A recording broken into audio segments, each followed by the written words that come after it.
Hi, welcome again. This is a short section. We start at the intersection where we turned off to see the Mount Buffalo lookout in video 575. And then we drive to a lake called Lake Catani.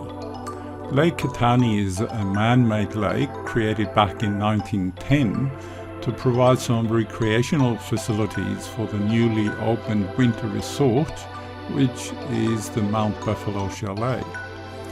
The lake is the only campsite which is accessible via vehicle.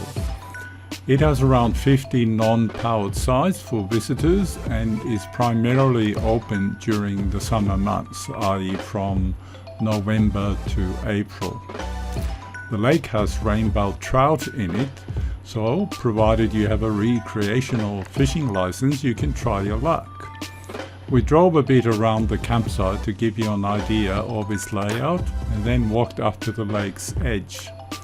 In this area there are a number of walking trails which are quite interesting. Some go towards lookouts and others lead you to some of the most interesting granite rock formations.